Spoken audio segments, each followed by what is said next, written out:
یہ گمراہیاں جو ہمارے ہاں گھر کر رہی ہیں، اس کا علاج کرنے کی ضرورت ہے۔ اعلیٰ حضرت رضی اللہ تعالیٰ عنہ نے شرطیں لکھ کر کے رکھی ہیں کہ کس سے بیعت کرو گے، کس سے نہیں کرو، کیونکہ سب سے زیادہ یہاں گرنے کے چانسز یہاں ہیں۔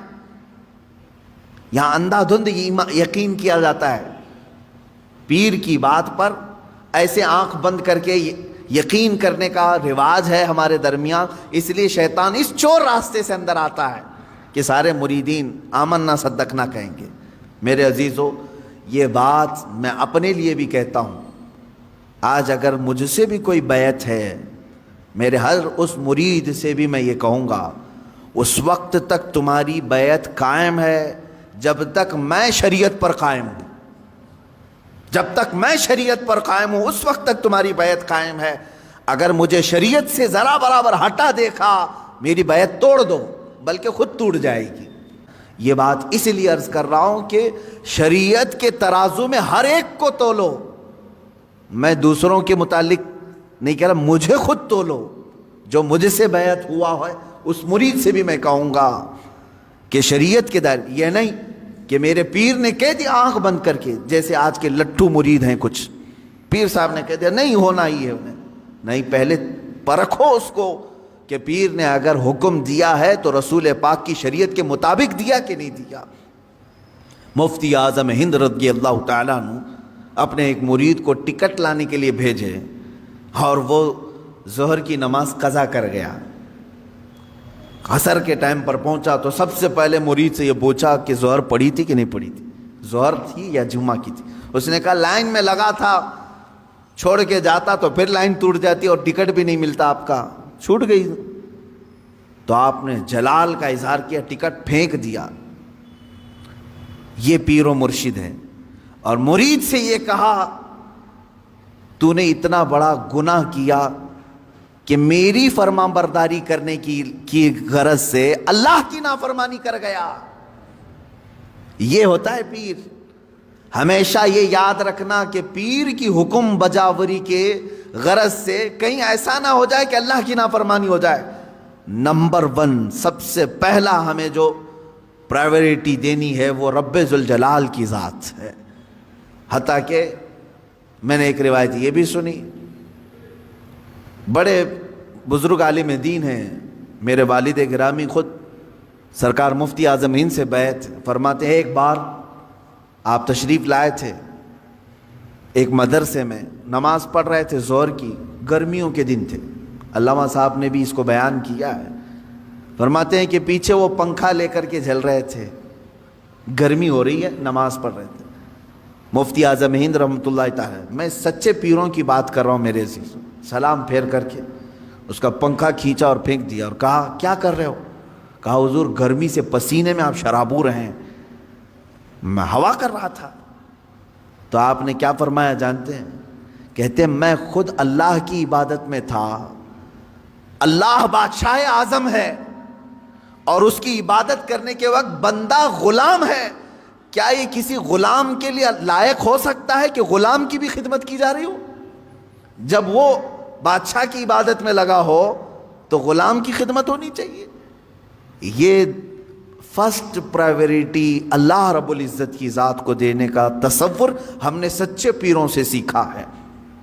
یہ نہیں کہ نماز چھوڑو، پیر کی عبادت میں لگا ہے، سب جنت دلا دے گا۔ کہاں کی جنت دلائے گا؟ کون سی جنت دلائے گا؟ بہت سارے پیروں نے اپنے مریدوں کی نمازوں کو برباد کر رکھا ہے، کہا نہیں تمہیں کیا ضرورت ہے، میں سب بخشوا دوں گا، سب بخشوا دوں گا۔ جو پیر ایسا کہتا ہے اسے قبرستان لے کر کے جاؤ، جو بھی مرید مرے اس کے ساتھ دفن کرو، اسے بٹھاؤ اس کے ساتھ۔ منکر نکیر آنے والے پیر صاحب بیٹھو یہاں پر، جب تک پورا حل نہیں ہوگا اٹھ کر کے نہیں جانا، دیکھتے ہیں تمہیں یہ قبرستان تک نہیں جا سکیں گے۔ حشر کے معاملات بہت سخت ہیں، جہاں نوح علیہ السلام ڈر رہے ہیں، موسیٰ علیہ السلام ڈر رہے ہیں قیامت کے دن، پیر صاحب کہتے ہیں میں بخشوا دوں گا۔ اور یہاں صبح سے شام تک عورتوں کی بھیڑ میں بیٹھا ہوا پیر، وہ کہتا ہے میں سب کی بخشش کروا دوں گا۔ عورتوں، ہاں مرید کرنا جائز ہے عورتوں کے لیے، لیکن مصافحہ، بدن دبانا، مالش کروانا، یہ چیز ہرگز ہرگز شریعت کی اجازت نہیں دی جاتی۔ ایسے سارے لوگوں کی میں تردید کرتا رہوں گا، اس لیے کہ اپنی قوم پہچانے۔ تم اپنے جسم کے علاج کے لیے جو ڈاکٹر ڈھونڈتے ہو، اچھے سے اچھا ڈاکٹر ڈھونڈتے ہو، MBBS چاہیے، MD چاہیے، اور اپنی روح کے علاج کے لیے جھولا چھاپ، جس کی کوئی شریعت میں علم بھی نہیں، ایسے پیر کو ڈھونڈ لیتے ہو جو تمہاری طبیعت اور تمہارے روح کا علاج کرے گا۔ وہ کیا علاج کرے گا؟ وہ خود بیمار آدمی ہے بیچارہ، روحانی بیمار ہے۔ ہاں، جو روح کا بادشاہ ہوتا ہے، تم اس کو دیکھو گے کہ وہ نمازوں کے لیے دوڑ رہا ہوتا ہے، اپنے مریدین سے کہتا ہے تنبیہ کے ساتھ، کچھ بھی چھوٹے لیکن اللہ کی عبادت تم سے نہ چھوٹے۔ وہ پیر صحیح ہے جو تمہیں رب تعالیٰ تک جوڑ دے، یہ نہیں کہ تمہیں اپنی دکان تک جوڑ دے۔ یہاں پر سب آتا رہے، سب تم چلتے رہو، سب ٹینشن فری ہو کر کے جیو۔ کچھ مرید ایسے بھی ہیں، وہ سوچتے ہیں پیر صاحب کے پاس ہم نذرانہ ہدیہ بھیجتے رہیں گے تو ہمارے لیے دعائیں بھی کرتے رہیں گے، ان کا سایہ بنا رہے گا اور ہمارا سب چلتا رہے گا، کچھ بھی بلا نہیں آئے گی، مصیبت نہیں آئے گی۔ یہ سب جاہلوں کے پیدا کیے ہوئے معاملات ہیں میرے عزیزوں، جاہلوں کے ہیں۔ صحابہ کرام سے بڑھ کر کے مرید کون تھا؟ میرے آقا صلی اللہ علیہ وسلم سے بڑھ کر کے پیر کون تھا؟ اس کے باوجود رسول کریم صلی اللہ تعالیٰ علیہ وسلم سے صحابہ کرام کے اتنے گہرے تعلق کے باوجود مجھے بتائیں، کبھی کسی صحابی کو حضور نے کہا ہو چھوڑ دو نمازیں، میں ہوں نا؟ کسی سے کہا ہو؟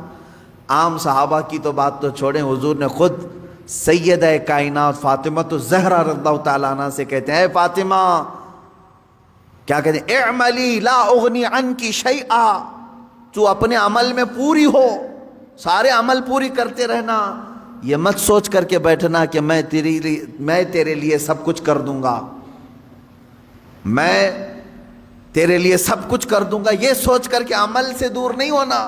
حضرت فاطمہ کو جب حضور یہ کہہ رہے ہیں تو کون سا پیر ہے جو اپنے مریدوں کو نماز کی چھٹی دے رہا ہے؟ آؤ سب قوالی میں بیٹھو، نماز معاف ہو جائے گی، ہے؟ آؤ یہاں گانے باجے بھنگڑے لگتے رہیں، تمہاری نمازیں جاتی رہیں۔ معاذ اللہ رب العالمین، ان شیاطین الانس کو سمجھیں جو انسانوں کے شیطان ہیں، انسانوں میں سے آئے ہوئے شیطان ہیں، جو در حقیقت اس راستے سے اللہ سے بندوں کو دور کر رہے ہیں۔